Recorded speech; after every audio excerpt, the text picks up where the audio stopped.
Merci à tous les deux. Pour finir, un dernier exemple qui est une transposition du geste qui est fait après la naissance en cas de sténose artérielle critique, essentiellement là pour l'exemple la sténose aortique, que va nous exposer donc Julien Stiernemann, qui est maître de conf dans le service, et en particulier dans l'unité de médecine fœtale.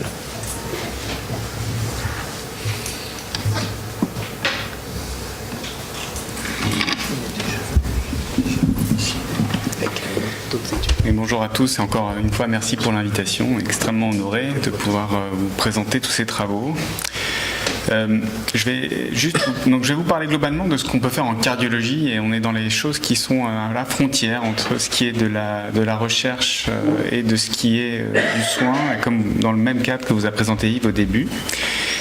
Et donc on s'attache à essayer de traiter dans la période prénatale des pathologies qui évoluent et qui, si on ne les traite pas à ce moment précis du développement fœtal, vont aboutir soit au décès, soit à un handicap sévère. Donc c'est le rationnel, c'est le postulat de départ. Et dans le monde de la cardiologie, de la cardiologie prénatale, il y a 3 grandes pathologies qui sont concernées. Donc des pathologies qui sont évolutives pendant la vie fœtale et qui vont aboutir soit, encore une fois, au décès, soit à un handicap majeur. Et ces pathologies sont les tachyarrhythmies, c'est des problèmes rythmiques du fœtus. Un autre problème rythmique est le bloc auriculo-ventriculaire, et comme vous l'a dit Yves juste avant, la sténose aortique critique est une maladie grave parce que celle-là, elle part d'un cœur qui est d'emblée malade, une valve qui est malade, et qui, si on ne fait rien, va aboutir avec une grande probabilité, sans certitude mais une grande probabilité, à une pathologie extrêmement grave que connaissent très bien les chirurgiens cardiaques et les cardiologues pédiatres, qui est l'hypoplasie du ventricule gauche, avec un handicap cardiologique et général qui est extrêmement préoccupant. Alors comme toujours, on a un compromis à faire entre le bénéfice pour le fœtus et la morbidité maternelle obstétricale qui va être liée à une intervention thérapeutique. Et pour ça, encore une fois, dans le monde de la cardiologie, on va avoir des thérapeutiques qu'on va appeler transplacentaires et qui vont être des thérapeutiques médicales. Et ce sont des cas où on va donner un agent, une substance, un médicament ou parfois d'autres types de substances, mais le plus souvent un médicament, à la mère, à une concentration suffisante pour qu'elle passe ce placenta et qu'elle arrive à des doses thérapeutiques chez le fœtus pour guérir la maladie en question. Et de ce type de molécules, eh bien, qu'on utilise le plus souvent, les stéroïdes, vous connaissez certainement, parce que c'est ce qu'on donne aux bébés qui vont naître prématurément pour améliorer la maturation pulmonaire fœtale. Et certains stéroïdes passent la barrière placentaire, pas tous, même une minorité de stéroïdes passent, mais on peut donner des stéroïdes dans certains cas, et c'est le cas par exemple pour les maladies immunologiques qui vont toucher le cœur, les stéroïdes. Il y a aussi les antiarythmiques, et ça va être effectivement un médicament de première intention important pour toutes les maladies arythmiques du fœtus. Du côté des thérapeutiques invasives, eh bien, je vais vous parler là, après ces diapos, d'une thérapeutique invasive qui concerne une valvuloplastie, et effectivement, de la même valvuloplastie que celle qui est réalisée par le cathétériseur pédiatre après la naissance en cas de sténose valvulaire, mais à un stade beaucoup plus précoce, dans le but de prévenir l'évolution d'une maladie vers l'hypoplasie du ventricule gauche. Alors, on a, pour cette pathologie, comme pour toutes les pathologies, on a une one-stop clinic, c'est-à-dire une hospitalisation de jour pendant laquelle les patientes peuvent venir de toute la France, ou même d'Europe, pour un avis, pour une consultation qui peut être dédiée à une thérapeutique fœtale. Et dans cette hospitalisation de jour, elles vont voir une multitude de patients, que ce soit le spécialiste d'organes, évidemment, le cardiologue ou le chirurgien cardiaque, mais aussi le gynécologue obstétricien, le néonatologiste, l'anesthésiste, une sage-femme, un psychologue. Elle peut avoir une IRM dans le même temps, dans la même unité de temps et de lieu, où elles ressortent avec une consultation complète et de quoi réfléchir, de la documentation, et même aujourd'hui un site internet sur lequel elles peuvent retourner se référer. Alors cette thérapeutique fœtale, évidemment, c'est pas la seule option qu'elles peuvent considérer. Elles peuvent considérer d'emblée, finalement, je suis venu avec ma sténose aortique et je me suis orienté finalement vers une thérapie, mais c'est pas ça que je veux une interruption médicale de grossesse, peuvent s'en être soins palliatifs ou une prise en charge périnatale de routine. Le premier exemple que je voulais traiter avec vous, c'est l'exemple des tachyarrhythmies fœtales, les cœurs très rapides du fœtus, qui sont des pathologies assez multiples et une sémiologie assez complexe dans laquelle je ne vais pas rentrer, mais qui peuvent aboutir à une dysfonction ventriculaire qui elle-même peut entraîner soit un état œdémateux du fœtus, qui est une évolution extrêmement sévère de toute pathologie fœtale, l'œdème fœtal qu'on appelle anasarque, ou voire même d'emblée vers une mort in utero, ce qui n'est absolument pas un événement rare lorsqu'un bébé bat à 250 ou 260 nappes par minute.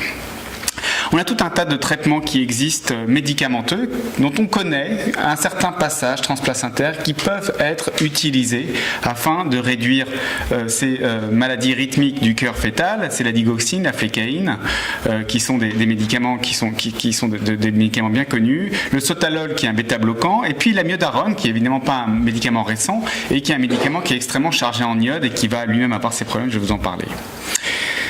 Alors, lorsqu'on regarde ces pathologies-là dans notre cohorte à Necker, on a un certain nombre de ces fœtus que l'on a traînés, on voit que lorsqu'on suit ces enfants qui développent un état œdémateux qu'on appelle anasarque, c'est-à-dire c'est un épanchement global de toutes les séreuses, voire même de la peau, lorsque l'on traite ces fœtus en anasarque, eh bien que la première ligne de traitement en général est un échec.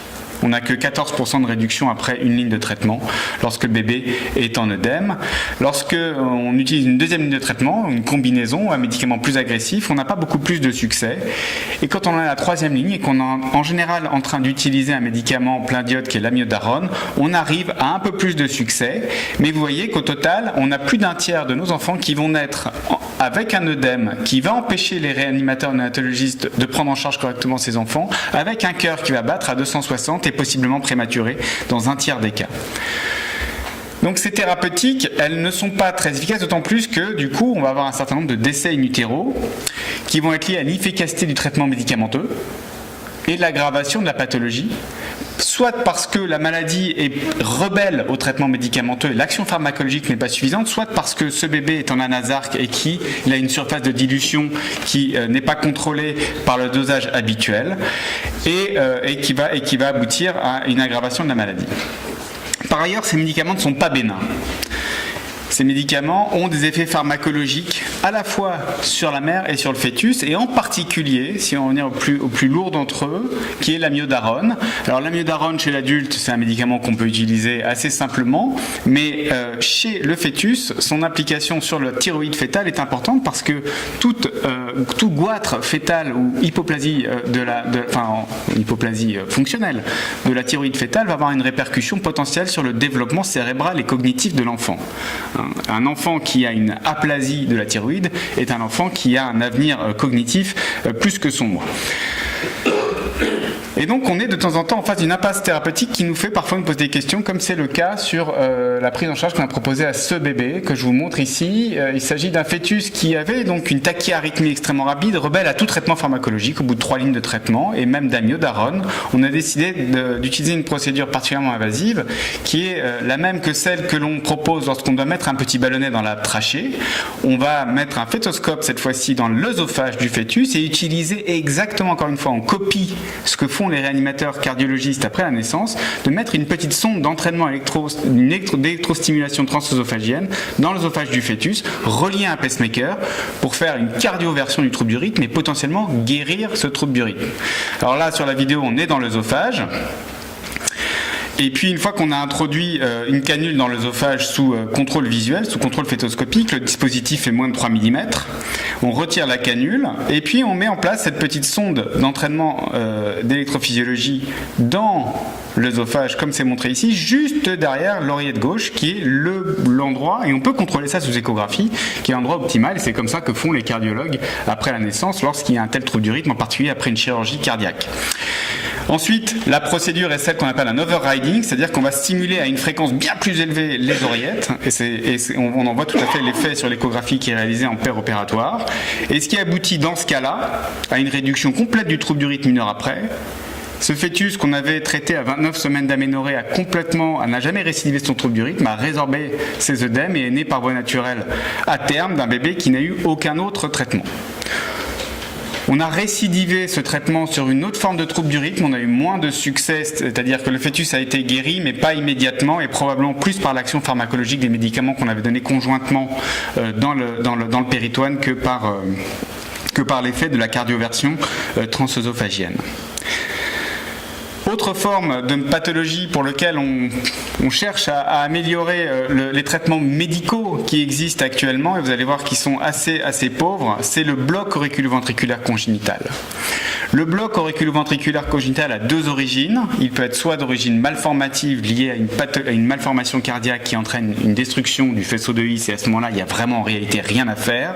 C'est extrêmement grave et le pronostic est plus lié à la gravité de la malformation cardiaque associée au bloc auriculo-ventriculaire qu'au trouble du rythme lui-même. En revanche, il est le plus souvent immunologique, lié au passage d'anticorps chez des femmes lupiques qui vont aller progressivement détruire le faisceau de His et entraîner cette bradycardie ventriculaire par disjonction atrioventriculaire. Alors, dans cette maladie qui est immunitaire et qui est inflammatoire, la première hypothèse que l'on peut émettre, c'est pourquoi pas utiliser les stéroïdes, et ça a été fait depuis 20 ans, d'utiliser des corticoïdes, des corticoïdes fluorinés qui ont la particularité de passer la barrière placentaire. Ces corticoïdes ne sont pas des médicaments bénins pour le fœtus. Et vous savez peut-être que lorsque l'on répète trop l'administration de corticoïdes chez le fœtus, on peut aboutir également à des désordres cognitifs et même à des têtes qui sont significativement plus petites en taille après la naissance lorsqu'on donne une surdose de ces corticoïdes dans la naissance. Donc il ne faut pas en abuser. Et c'est clairement documenté dans des papiers de pédiatrie sur l'utilisation de ces corticoïdes dans la prématurité.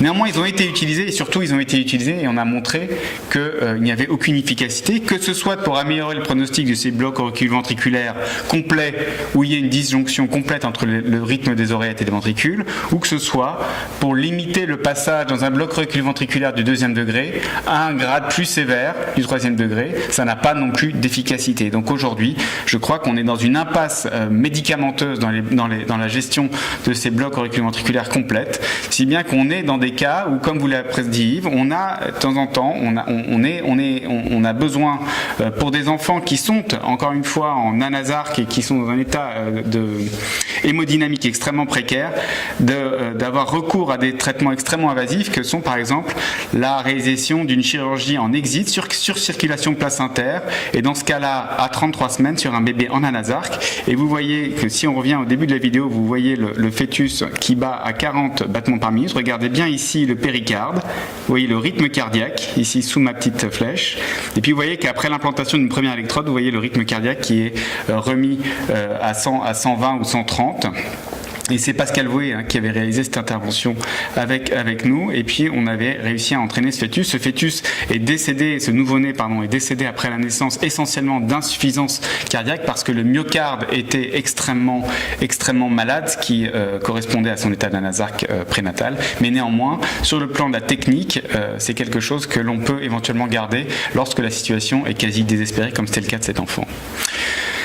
Dernière pathologie dont je vais vous parler, c'est cette pathologie pour laquelle on a un recul plus important maintenant, qui est cette sténose aortique pour laquelle on cherche à prévenir l'évolution possiblement fatale et au pire particulièrement mutilante et handicapante, l'évolution vers une hypoplasie du ventricule gauche. La sténose aortique critique peut se présenter sous cette forme-là avant la naissance. Pour que vous essayiez de reconnaître les 4 cavités, je vous indique ici que vous avez le ventricule droit, et cette grosse poche-là, c'est le ventricule gauche, qui est noté ici, cette grosse poche ventricule gauche, grosse poche parce que la valve ici, que vous voyez comme une espèce d'anneau fibreux, est complètement fermée, ne s'ouvre plus, ne laisse plus passer le flux, et du coup ce ventricule qui est en amont a la capacité de se dilater, de s'hypertrophier pour s'adapter à cet obstacle, et le plus souvent va aboutir à une hypoplasie du ventricule gauche. Alors pour éviter cette évolution morbide, depuis une quinzaine d'années maintenant, une intervention existe où on va aborder par voie transthoracique sous contrôle échographique directement le ventricule gauche à l'aide d'une aiguille. Une aiguille qui est introduite dans le ventricule gauche et qui laisse passer un guide accompagné d'un petit ballonnet, et en utilisant exactement le même dispositif qu'utilisent les cathétériseurs cardiaques qui réalisent l'intervention avec nous. C'est une intervention qui est faite en binôme, comme toutes les interventions. On dilate l'aorte, on dilate la petite valve aortique, et vous voyez ici le triple feuillet qui correspond au ballonnet qui est en train de s'ouvrir au niveau de la valve aortique, comme c'est montré sur ce schéma à droite. On utilise des ballonnettes coronaires, c'est des ballonnettes de dilatation coronaire pour ceux qui font ces interventions, pour s'adapter à la taille d'une aorte d'un fœtus en 2e trimestre de grossesse. C'est entre 2 et 4 mm, donc c'est des ballonnettes qui sont habituellement utilisées pour les coronaires des enfants. et on ouvre la valve, et puis après on a un contrôle de la perméabilité de cette valve en Doppler couleur, et puis on voit très bien ici le passage qui était inexistant avant est devenu largement perméable après cette valvuloplastie. Alors c'est pas sans conséquence, parce que c'est un abord direct du ventricule à travers la paroi thoracique. Et vous imaginez bien que c'est beaucoup plus de conséquences qu'un abord habituel de cathétérisme interventionnel lorsqu'on peut passer soit par un vaisseau fémoral ou par un vaisseau du bras. Et on a un certain nombre de complications. 40% des cas se compliquent, et vous voyez comme c'est le cas sur cette photo-là, sur cette procédure-là, pardon, où on avait à la fois un épanchement autour du cœur et une bradycardie extrêmement profonde. Et on a tout un tas de méthodes de réanimation. Et dans ce cas-là, vous allez voir qu'on peut injecter directement de l'adrénaline à dose contrôlée dans le ventricule droit pour être sûr que ça passe dans la circulation systémique. Et on peut drainer l'hémopéricarde. Et vous voyez qu'à la fin de cette intervention, une fois que l'on a instiller une certaine quantité d'adrénaline, eh bien on a une fréquence cardiaque qui en fin d'intervention est normale, et ce fœtus a survécu à la procédure, et c'est quelque chose qui va survenir régulièrement, mais qui va expliquer un taux élevé de perte fétale lors de la procédure, qui est de l'ordre de 15%, mais qui est à mettre en balance avec la gravité de la pathologie au départ. Et encore une fois, on cherche à éviter une hypoplasie du ventricule gauche avec des interventions multiples et répétées, et probablement un décès d'ailleurs dans la petite enfance chez ces enfants-là. Alors est-ce que ça marche, cette intervention? Eh bien, il semble, la littérature déjà nous dit que oui, ça marche, essentiellement dans le but d'obtenir une circulation non pas à un ventricule, qui est la circulation de l'hypoplasie du ventricule gauche, mais une circulation à deux ventricules. On obtient une circulation dans deux ventricules d'à peu près la moitié des procédures qui sont réalisées. Il va y avoir un certain nombre d'enfants qui vont décéder et un certain nombre d'enfants qui vont naître après une procédure de dilatation réussie, mais néanmoins avec un cœur qui n'aura pas réussi à récupérer la fonction du ventricule gauche et qui seront mis en circulation univentriculaire. Il a été également démontré que ces enfants survivaient mieux et plus longtemps après la valvuloplastie, quel que soit l'état de l'hémodynamique postnatale. Alors un équerre, depuis 7 ans, vous voyez que c'est une maladie qui est relativement confidentielle parce qu'on a pris en charge une petite soixantaine de patientes et que sur cette petite soixantaine de patientes, eh bien, il y a déjà des patientes qui ne veulent rien, qui disent très bien, on voulait avoir de l'information sur ce qui pouvait être fait, mais on n'avait pas compris que finalement vous alliez juste préserver le ventricule gauche et que vous alliez laisser une valve aortique malade, et cette valve aortique malade, c'est pas une paille, c'est une pathologie qui reste grave, et on transforme un enfant très grave en un enfant qui va avoir une pathologie cardiaque chronique, mais certainement pas un enfant guéri, et un certain nombre de patientes finalement refusent l'intervention et demandent plutôt une interruption médicale de grossesse. D'autres, une fois qu'elles auront compris qu'il y a un risque létal péropératoire lors de l'intervention, vont dire nous on ne veut absolument prendre aucun risque pour cet enfant et on veut le voir vivant, même si on sait très bien qu'il va avoir un handicap très grave par la suite. Et puis il y a un certain nombre de patientes qui n'étaient pas éligibles au vu des critères que l'on utilise habituellement pour proposer cette pathologie, et on a réalisé 35 valvuloplasties finalement sur ces 7 ans avec une mortalité péropératoire qui est de l'ordre de 15%, mais avec une circulation on va appeler ça un succès, une circulation biventriculaire qui sera obtenue dans 80% des cas. Alors j'ai l'air d'hésiter un petit peu sur la notion de succès lorsqu'on décrit une circulation biventriculaire, c'est un peu volontairement parce que lorsque un enfant naît après une telle maladie, une intervention prénatale avec deux ventricules et qui puisse être pris en charge avec deux ventricules, ça ne signifie pas qu'il va aller bien.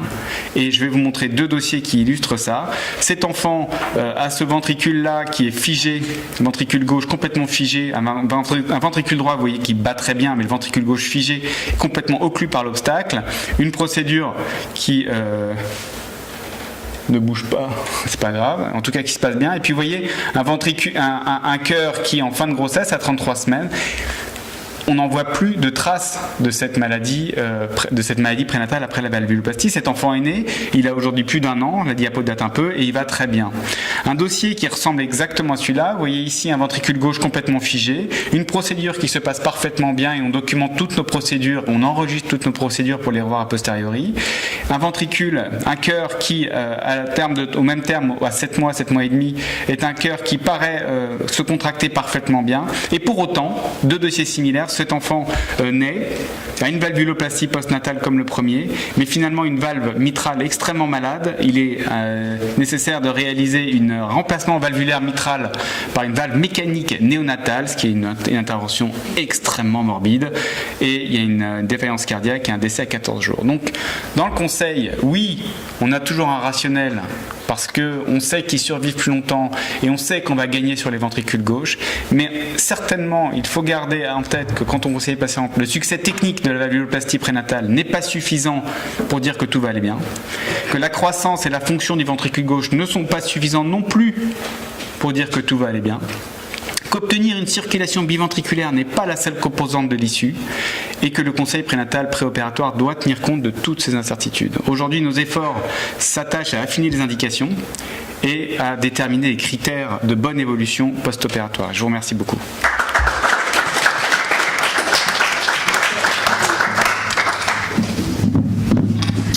Est-ce qu'il y a des questions? Oui.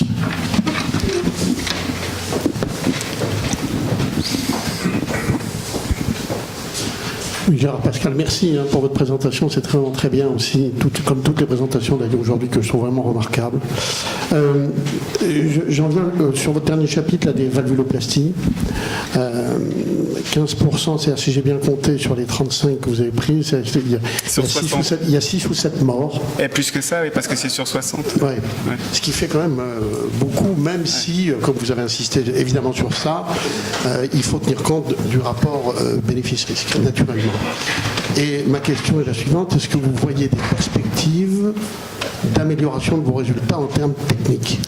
Alors, cette mortalité, c'est 15% de mortalité, c'est en tenant compte d'une courbe d'apprentissage qui est la nôtre. C'est une technique qui est récente, donc du coup c'est une histoire qui s'écrit en même temps qu'elle se développe. Et donc cette courbe d'apprentissage, elle est la nôtre et elle est celle de tous les centres. Et donc ces 15% tiennent compte de cette courbe d'apprentissage. Aujourd'hui, si on devait faire un pronostic sur notre mortalité actuelle, elle est certainement plutôt de l'ordre de 10%, voire même inférieure. Mais ça reste une thérapeutique à haut risque, essentiellement par la voie d'abord qui est utilisée. Mais encore une fois, on travaille aussi sur l'amélioration du dispositif médical qui est utilisé, la diminution des diamètres. Les questions qu'on peut se poser, c'est que, par exemple, jusque-là, on cherchait à dilater la valve aortique jusqu'au diamètre de l'aorte tel qu'il est mesuré. Mais peut-être qu'il n'est pas nécessaire d'aller aussi loin et qu'on pourrait utiliser des plus petits ballons qui permettraient d'obtenir juste le flux nécessaire à la bonne croissance du ventricule et de permettre pour autant de diminuer le diamètre de l'aiguille et le calibre du ballonnet qui est utilisé. C'est en diminuant le diamètre du ballonnet et de l'aiguille, probablement, on va réduire le risque d'hémopéricarde massif, de tamponnade et troubles du rythme. Monsieur Dubousset. Oui, alors je voulais Je voulais vous demander à quel âge vous faites le bilan des séquelles neurologiques possibles. Parce que j'ai vu sur les IRM dont vous avez parlé, c'était précoce, notre bilan neurologique. Alors je voudrais savoir, je ne sais pas ce qui a été publié, etc., avec les survies lointaines, quel est l'état neurologique de ces patients? Alors, je peux répondre pour une partie, parce qu'on ne sait pas tout. Mais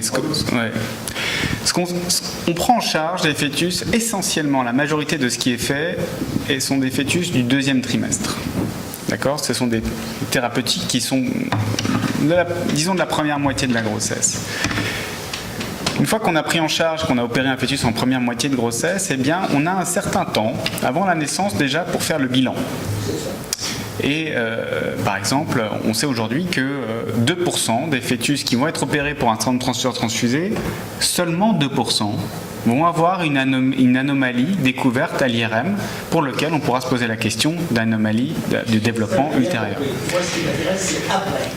On sait que pour les syndromes transfuseurs transfusés, on a des données qui sont extrêmement rassurantes sur le devenir à long terme de cette pathologie-là. Et ça, c'est sur des questionnaires standardisés, un recueil à long terme, jusqu'à 5-6 ans de ces enfants-là. On ne va pas plus loin parce qu'après, on n'est pas responsable de tout, mais jusqu'à 5-6 ans, on a des données sur les syndromes transfuseurs transfusés. Puis après, il y a ces maladies pour lesquelles les techniques sont en train de changer, au même moment où je suis en train de vous parler, où le recul est extrêmement faible, parce qu'il y a des choses qui ont été réalisées qu'un certain nombre de fois et que depuis quelques années. Et donc pour ces patients, pour ces choses-là, non, on n'a pas de données publiées à long terme et on n'en aura pas avant un certain temps. Pour autant, on peut se permettre de faire des rapprochements avec des situations similaires, avec des données d'autres types de maladies, pour arriver à faire un conseil. Mais voilà, clairement, on n'a pas de données pour toutes ces choses-là. Merci. Est-ce que j'aurais une petite question à vous poser également, qui relaye un peu la question précédente. Est-ce que vous avez, pour les familles, des gens qui aident à réfléchir par rapport à des psychologues ou des psychiatres et puis qui aident aussi des médecins à réfléchir par rapport à leur programme de recherche, jusqu'où aller, qu'est-ce qu'il faut faire, qu'est-ce qu'il ne faut pas faire? Est-ce que vous avez Alors évidemment, ce dispositif? Oui. Évidemment, oui. Toutes les patientes, je vous ai fait la liste des intervenants d'une patiente qui vient à Necker pour une telle discussion, elle voit tout un psychologue, voire un pédopsychiatre. Parce que que ce soit pour la décision d'opérer ou que ce soit pour la décision d'interrompre ou lorsqu'il y a une hésitation, enfin bref. Elle voit toujours un membre de l'équipe de psychiatrie. Pour ce qui est de nous, toutes ces interventions sont réalisées après discussion dans deux situations, avec une double équipe. La première équipe, c'est le centre de diagnostic pluridisciplinaire de diagnostic prénatal. Et ça, c'est une autorité reconnue par l'ABM. Tous ces gestes sont déclarés. Et c'est une autorité qui est surtout pluridisciplinaire. C'est-à-dire que la discussion d'aller faire une valvuloplastie sur un cœur malade, elle n'est pas prise par le gynécologue, elle n'est pas prise par le néonatologiste, elle n'est pas prise par le cardiologue, elle est prise par tous ensemble. Une fois qu'on a discuté avec la patiente. Et ça, c'est des RCP qui sont tenus de façon hebdomadaire dans la maternité. Et c'est au sein de ces RCP qu'on discute de caractère raisonnable ou pas, au vu des images, au vu du discours de la patiente, de la proposition qu'on peut lui faire. Et puis surtout, c'est aussi discuter avec les membres de l'équipe de l'unité d'éthique. Parce que vous voyez bien que c'est à la fois quelque chose d'expérimental, mais c'est à la fois quelque chose qui peut faire partie du soin. En l'absence de modèle expérimental validé chez un animal, en l'absence de grandes séries et en l'absence de faisabilité même d'un essai thérapeutique, ça restera comme ça, en dehors de collaboration que l'on a, de participation à des registres et puis de publications internationales, mais c'est la seule façon d'avancer aujourd'hui. Et donc on va être toujours sur une frontière qui va être entre l'expérimental et le soin, et qui du coup nécessite effectivement une intervention de nos collègues éthiciens à chaque étape, et même à chaque discussion avec des patients, et je peux vous dire même que les gens du laboratoire d'éthique viennent aux consultations avec nous. Donc non seulement j'aurais dû le mettre même dans la liste, c'est des consultations qui sont faites avec le laboratoire d'éthique pour être sûr que l'information est clairement délivrée, que nous et que ça nous fasse un rétrocontrôle. Ouais. Merci Jacques Belghiti. Oui, moi je vais un petit peu revenir sur ce questionnement parce que je suis très impressionné par vraiment le carrefour entre une innovation technologique. Bon, vrai, quand on réfléchit, c'est au fond une approche un peu différente de ce qui se fait. Et ça, mais ce qui est le plus impressionnant, et maintenant j'ai compris le début de l'intervention de M. Ville, que comme j'ai déjà un a priori, il me dit mais pourquoi il va en venir là? C'est qu'on n'est pas du tout dans une évaluation d'un bénéfice-risque et d'un questionnement, on est dans un questionnement qui est sidérant, c'est-à-dire on approche des convictions religieuses, on approche le devenir, l'image du devenir de l'enfant, de tout ce qui se comporte. Et je voudrais que vous me précisiez un petit peu comment est-ce que entre la discussion médicale et la discussion éthique, vous faites la coordination. Alors, vous m'avez dit que vous avez une participation au comité d'éthique. Le comité d'éthique, comment ça se comporte? C'est des réunions à chaque cas qui sont posées.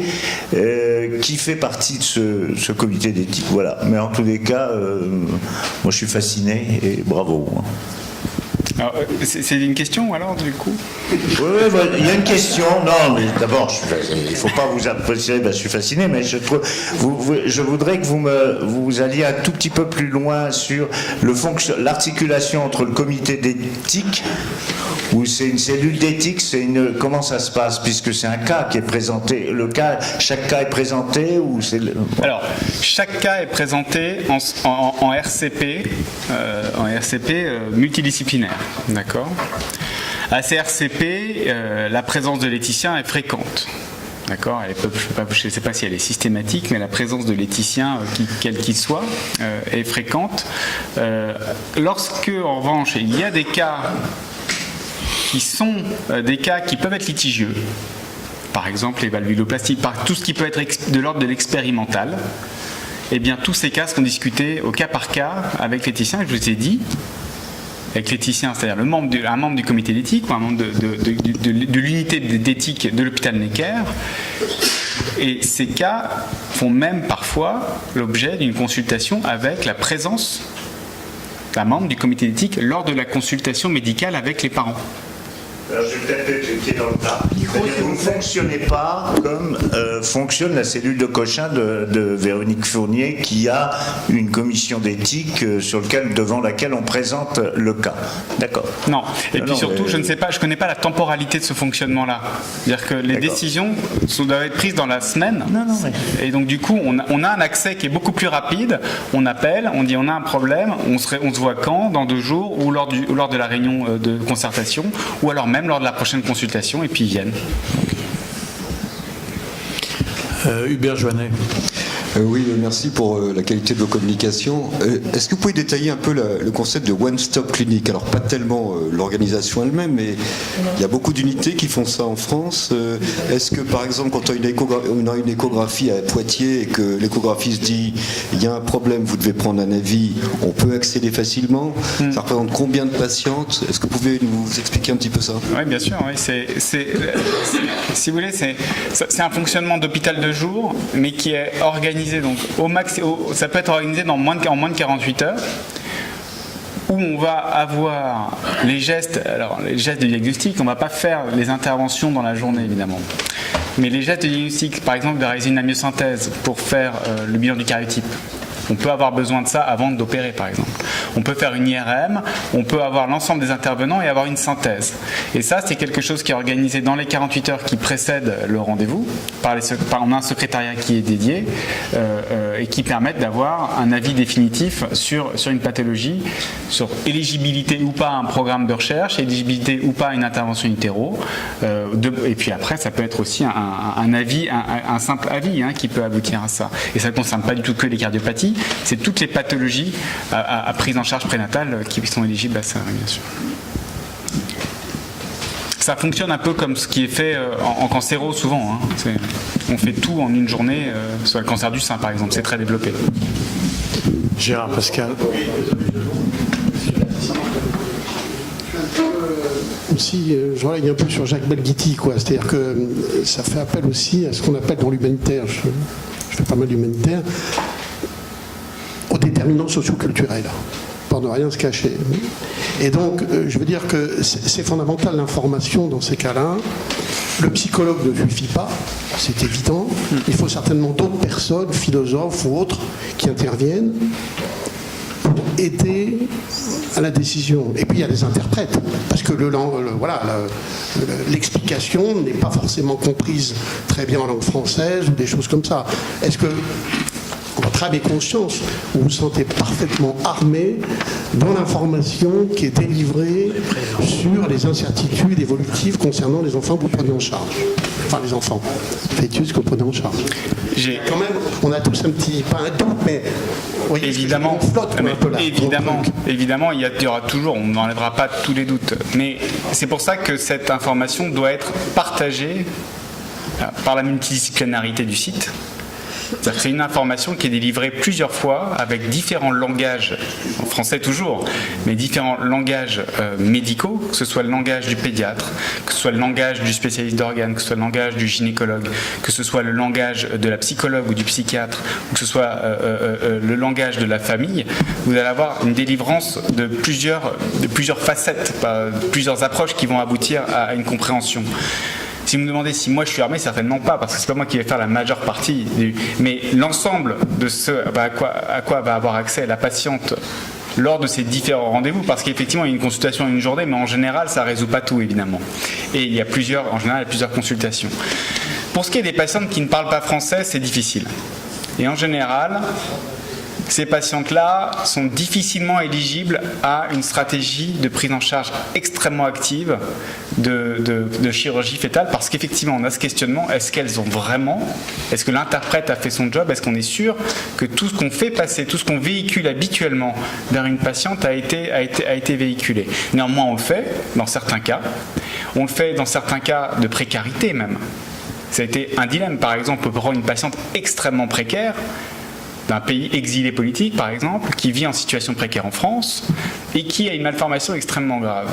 Et le questionnement, c'est est-ce que une telle patiente est éligible à une chirurgie pour laquelle il y a une morbidité potentielle maternelle et pour lequel le bénéfice pour le fœtus reste un peu à démontrer. Ce genre de questionnement-là est quelque chose qui fait évidemment l'objet de réunions multiples pour aboutir à un consensus local sur cette patiente-là en présence de la patiente. Bien, merci. Merci beaucoup pour cette séance qui a été très, très intéressante. Je précise que nous avons basculé sur le nouveau site internet et ceux qui sont intéressés vont sur Académie nationale de chirurgie et vous verrez le nouveau site. Vous verrez sûrement quelques problèmes, quelques défauts, dysfonctionnements et merci de nous les faire remonter pour qu'on puisse les corriger.